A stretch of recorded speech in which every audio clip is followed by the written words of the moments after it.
Mesdames, Messieurs, bonjour. Je suis Steve Josselingos et bienvenue sur ma page SJN Media. Les mystères et surtout les inégalités du destin choquent la raison. Mais la parcelle de divin qui habite notre conscience proclame mautement que l'infinie justice réserve à chacun au-delà de cette vie une égalité absolue de devenir. Nous nous interrogeons encore aujourd'hui. Les Occidentaux sont-ils devenus fous? Ils savent bien qu'au fil des siècles et des années et des mois et des jours, l'établissement occidental perd la tête. Ou plutôt, nous finissons bien par nous rendre à l'évidence, au fil du temps, qu'ils n'ont jamais été les lumières qui nous ont laissé croire à grand renfort de mensonges historiques et de fiction hollywoodienne. Il faut reconnaître que nous, Africains, avons bien fini par accommoder de cette illusion, au rythme de la violence subie, de la falsification systématique et de la distraction permanente comme arme fatale de manipulation aux fins de prédation. Sauf que le renouvellement compulsif de méthodes éculées tranche nettement avec la faculté d'adaptation qui a pour corollaire l'intelligence. En effet, mesdames, messieurs, le caractère grotesque et répétitif de leurs basses œuvres pour assouvir leurs non moins infâmes besognes n'amène plus à s'interroger, mais à conclure. Oui, les Occidentaux sont manifestement fous. Oui, ils ont perdu le Nord. La crise ukrainienne, actualité oblige, vient confirmer cet état de névrose avancée de ceux qui se sont autoproclamés dépositaires de l'ordre mondial. Frappés d'amnésie sélective chronique, ils crient au scandale quand la Russie engage des opérations militaires en Ukraine pour sauvegarder sa sécurité, ostentatoirement menacée à ses frontières par les avancées sournoises de l'OTAN dans ses intentions mal dissimulées de déstabilisation de la région. Eh bien, dans le même temps, ils font le choix honteux de perdre de vue que, entre autres, les manœuvres russes au large des côtes nord-américaines en 1962, avec la crise des missiles de Cuba, avaient entraîné la fureur des États-Unis de John Fitzgerald Kennedy, qui avait alors exigé et obtenu le retrait du dispositif militaire de l'Union des républiques socialistes soviétiques de l'époque de la guerre froide. Les États-Unis de George W. Bush s'étaient également engagés, on se rappelle de ce que le 11 septembre 2001, bien sûr après la chute des deux tours du World Trade Center, se sont engagés du côté de l'Irak et sans oublier de l'Afghanistan. On ne va pas également oublier les États-Unis de George Bush père, qui s'étaient engagés en 1991 après le démantèlement de l'Union des républiques socialistes soviétiques et la chute du mur de Berlin, à ne pas étendre l'OTAN aux frontières de la Russie. Accord délibérément violé puisque depuis lors, l'organisation transatlantique a poursuivi les admissions successives des pays de l'Est en son sein, l'Ukraine constituant d'ailleurs la ligne rouge. La guerre sur laquelle les Occidentaux feignent de se réveiller aujourd'hui au nom des droits de l'homme qu'ils bafouent allègrement quand cela leur chante a commencé, il faut le préciser, depuis 8 années aujourd'hui, avec les discriminations permanentes et les bombardements des civils à majorité russe de la région est du Donbass par l'armée ukrainienne, avec des horreurs telles que le massacre d'une quarantaine de personnes brûlées vives dans un bâtiment, c'était le 2 mai 2014. De plus, la panoplie de sanctions économiques à l'encontre de la Russie que les Occidentaux présentent comme un moyen de pression infaillible relève d'une naïveté déconcertante. Les Européens dépendent à 45% du gaz de la Russie et à 50% de son pétrole, sans compter leur dépendance à d'autres produits russes tels que le blé, le tantal ou le colombium, dont la privation déstabilisera les économies européennes de façon structurelle. De plus, la chute du rouble que les Occidentaux annoncent comme une catastrophe pour l'économie russe n'a que des effets négligeables puisque la Russie avait déjà considérablement réduit le volume de ses réserves en dollars, mais aussi elle a décidé de payer ses créanciers occidentaux en roubles, ce qui transfère le déficit de paiement du côté occidental.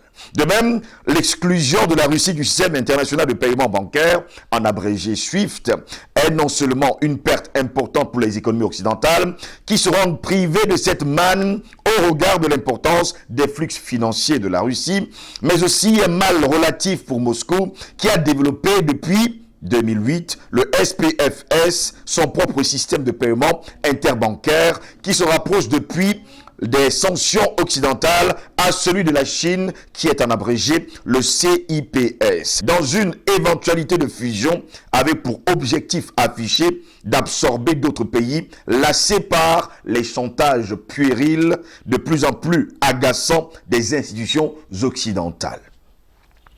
Autre acte de folie de la part des Occidentaux, le gel des avoirs des hommes et femmes d'affaires russes, comme s'il suffisait d'être une nationalité pour amalgamer la situation politique d'un pays à ses citoyens. Tout comme le gel illégal des réserves de la Banque centrale de Russie. Aussi, les sportifs russes sont exclus de toutes les compétitions internationales, y compris de la prochaine Coupe du Monde de football qui se jouera du côté du Qatar en novembre prochain, quand les textes, on va le dire comme ça, de la FIFA et de l'UEFA stipulent clairement que ces instances ne doivent en aucun cas se mêler des questions politiques et religieuses des pays membres, et qu'on se souvient que le même président de la FIFA, Gianni Infantino, avait en 2017, rejeté la requête de la Palestine de sanctionner Israël pour ses actions au sein des colonies de Cisjordanie, évoquant justement l'obligation de neutralité de la FIFA sur les questions politiques et religieuses. De qui se moque-t-on? La suspension inadmissible des médias russes Sputnik et Russia Today par la France et l'Union européenne, qui se font pourtant passer pour les apôtres des vertus démocratiques de la liberté d'expression, alors que la même France s'offusque de ce que ces deux instruments de propagande, de déstabilisation de l'Afrique, RFI et France 24, aient été suspendus le 16 mars dernier par les autorités maliennes, qui n'ont pas manqué de préciser la volonté de ces médias de semer la haine en ethnicisant l'insécurité ainsi que l'intention criminelle de certains journalistes dont les manœuvres s'apparentent à celles d'un média ayant conduit il y a une vingtaine d'années à un génocide dans un pays frère d'Afrique qu'on appelle tout simplement le Rwanda. C'était précisément en 1994. Qui ne se souvient pas de cela? Mais quand on pense que les limites de l'instabilité psychique sont atteintes, les Occidentaux nous rappellent qu'avec eux, il faut toujours s'attendre au pire du pire. Sur une chaîne du premier groupe de télévision de France, des experts et spécialistes en tout genre, le tout coordonné de façon assumée par un journaliste à la renommée établie, relaie et développe en mondovision et de la manière la plus décomplexée l'hypothèse, mesdames, messieurs, de l'assassinat du président russe en exercice Vladimir Poutine comme seule solution pour préserver l'ordre mondial à l'occidental.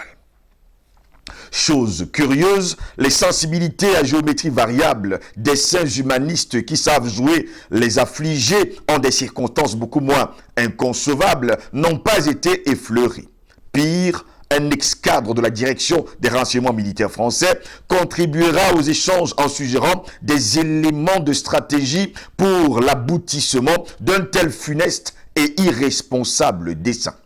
Voilà un cas de violation flagrante par un média français de tous les principes élémentaires de déontologie journalistique qui foule aux pieds à la fois les droits humains, la morale et l'objectivité en lançant ouvertement un appel au meurtre et pire à l'endroit d'un chef d'État d'un pays souverain sans que cela n'émeuve personne dans le camp des sentinelles de la bonne conscience universelle.